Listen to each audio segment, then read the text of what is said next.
ఇవన్నీ చేస్తా ఉంటే 5 సంవత్సరాల గవర్నమెంట్ ఏం చేసిందంటే అడవుల్లో మనం ఎర్ర చందనం వేస్తే వీళ్ళు స్మగ్లర్ని పెంచారు.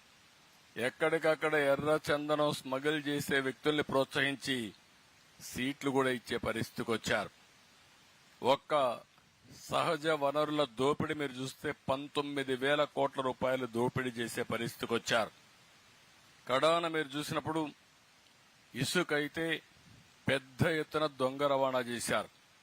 నేచర్ మనకు అన్ని ఇచ్చింది, నీళ్లు ఇస్తా ఉంది, మనకు కావలసిన గాలి ఇస్తుంది, బాగా మెయింటైన్ చేస్తే వర్షాలు సక్రమంగా ఇస్తుంది. అదే మరి సహజ వనరులన్నీ కూడా భూగర్భ ఖనిజ సంపద ఇస్తుంది. కానీ ఇవన్నీ కూడా ఇష్టానుసారంగా చేసి కడాన కొండలు దువేసే పరిస్థితికి వచ్చారు. మీరు చూశారు ఋషికొండ, అక్కడ ఋషులు ఒకప్పుడు ధ్యానం చేసేవాళ్లు. అలాంటి ఋషికొండ కొట్టేసి 500 కోట్ల రూపాయలు ఖర్చు పెట్టి ప్యాలెస్ కట్టుకున్నారు. మీరందరూ ఒప్పుకుంటారా నేను అడుగుతున్నా? ఇక్కడ ఎవరైనా వచ్చి ప్యాలెస్ కడితే మీరు ఒప్పుకుంటారా? రేపు పవన్ కళ్యాణ్ గారు నాకు అధికారం ఉందని ఒక ప్యాలెస్ కడితే మనం ఒప్పుకుంటా నేను అడుగుతున్నా. కానీ కట్టారు. ఆయన పవన్ కళ్యాణ్ గారు కట్టరు, వేరే వాళ్ళని కట్టనీరు, కడితే తాట తీస్తారు.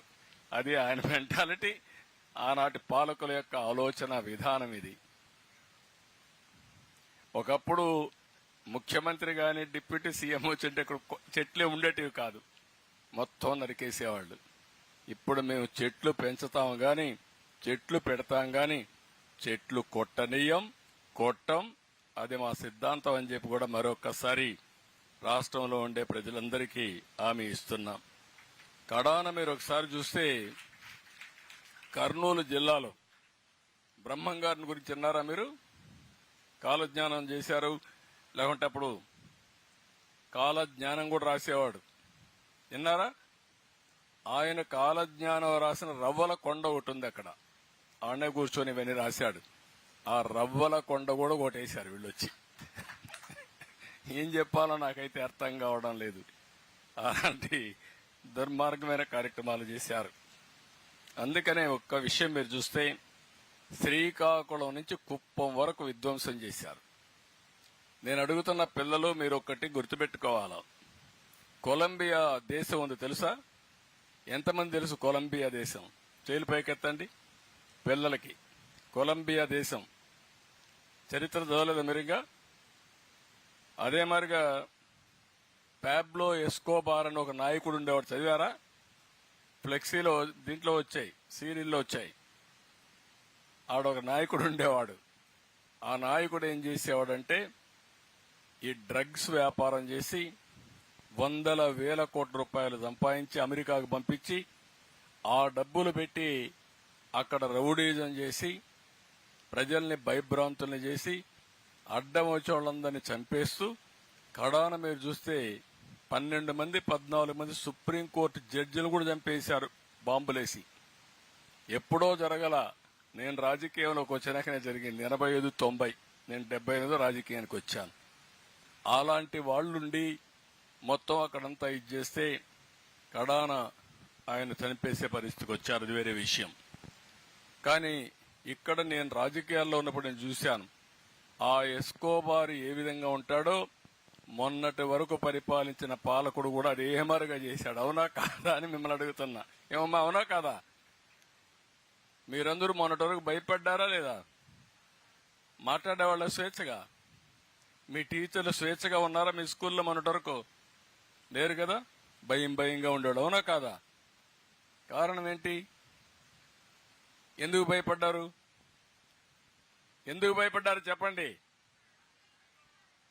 రౌడీ పాలనకు భయపడిపోయారు. ఏదైనా ఉంటే నేను పవన్ కళ్యాణ్ గారు చూసుకుంటా ఉన్నాం. అందుకే ఆయన రానియకుండా, ఆయన వచ్చి నన్ను అరెస్ట్ చేస్తే, ఆయన రావడానికి వస్తే ఆయన రానియకుండా ఉంటే రోడ్డు మీద పడుకొని నిరసన తెలియజేసే పరిస్థితికి వచ్చారు. అవునా కాదా? ఆలోచించండి. ఇప్పుడు జరుగుతున్నాయవన్నీ ఫ్రీగా ఉన్నారు. అవునా కాదా? ఫ్రీగా ఉన్నారా లేదా? మీరు స్వేచ్ఛ వచ్చిందా లేదా? అది మనకు గత పాలనకు డిఫరెన్స్.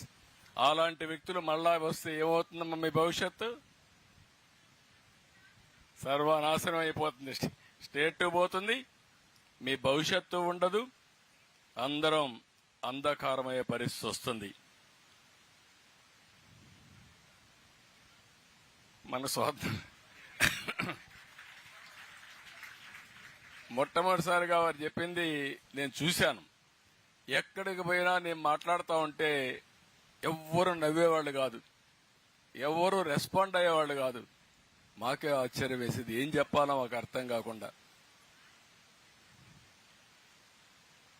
మేము చేయగలిగింది మొట్టమొదటిసారిగా 5 కోట్ల మందికి స్వాతంత్రం తేగలిగాం మేము, పవన్ కళ్యాణ్ గారి మళ్ళీ ఒకసారి ఈ రాష్ట్రంలో. అది మొదటి విజయం.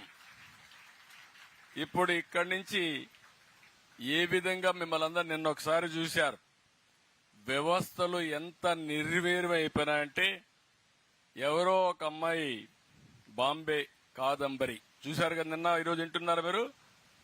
వింటున్నారా? ఆ అమ్మాయి సినిమా యాక్ట్రెస్ కూడా.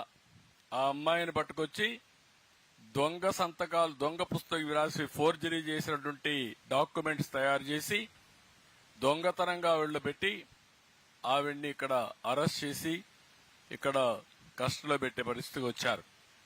అంటే పోలీసులు ఎవరైతే ప్రజల ప్రాణాలు కాపాడవలసిన పోలీసులే ఇలాంటి పనులు చేస్తే ఇంకా రక్షణ ఎవరుకుంటుందని అడుగుతున్నా. ఇలాంటి చాలా సంఘటనలు జరిగాయి. అందుకే మీరందరూ గుర్తుపెట్టుకోవాల్సిన అవసరం ఉంది. భవిష్యత్తులో ఒకటే మీ అందరికీ హామీ ఇస్తున్నాం, మీరందరూ మేము మీ భవిష్యత్తు కోసం పనిచేస్తున్నాం, రాష్ట్ర భవిష్యత్తు కోసం పనిచేస్తున్నాం. ఈ యొక్క చెట్లు పెట్టే కార్యక్రమం ఒక ఉద్యమంగా మనం ముందుకు తీసుకుపోవాల్సిన అవసరం ఉంది. దీనికోసమే ఈరోజు మేము చెప్పినట్టు ఎక్కడ చూసినా 50% పచ్చదనం ఉండేట్టుగా చూస్తాం. నదుల అనుసంధానం చేసి ఎక్కడికక్కడ కరువు అనే మాట లేకుండా పూర్తిగా ప్రతి ఎకరాకు నీళ్లిచ్చే బాధ్యత, పోలవరాన్ని పూర్తి చేసే బాధ్యత తీసుకుంటాం. ఈ సంవత్సరం మీరు చూస్తే మంచి వర్షాలు పడ్డాయి. ఎక్కడ చూసినా రిజర్వాయర్స్ అన్ని కళకళలాడుతున్నాయి. ఇది శుభ సూచకం. మీ భవిష్యత్తుకు మార్పుకి మొదలు మెట్టు అని చెప్పి కూడా నేను మీ అందరికీ తెలియజేస్తున్నా. అక్కడి నుంచి ప్రారంభిస్తున్నాం. ఇంకొక పక్కన ఒకప్పుడు కరెంట్ అనేది ఎక్కడో ఉత్పత్తి చేసి వస్తే ఇప్పుడు మీ స్కూల్లోనే కరెంట్ ఉత్పత్తి చేసుకోవచ్చు, మీ ఇంట్లో కరెంటు తయారు చేసుకోవచ్చు, మీ పొలంలో కరెంటు తయారు చేసుకోవచ్చు. సోలార్ ప్యానెల్స్ పెట్టుకుంటే మీరు అక్కడనే తయారు చేసుకుంటారు. కడాన మీరు కరెంటు తయారు చేసుకోవడమే కాదు, స్కూలుకు పోవాలంటే స్కూల్ బస్సు కూడా అవసరంలే. మీరు స్కూటర్ కొనుక్కుంటే, సైకిల్ కొనుక్కుంటే ఇంట్లో ఛార్జ్ చేసుకుని సైకిల్ కూడా దొక్కే పని లేకుండా మీరు స్కూలుకు పోయి మళ్ళా వచ్చే పరిస్థితి వస్తుంది.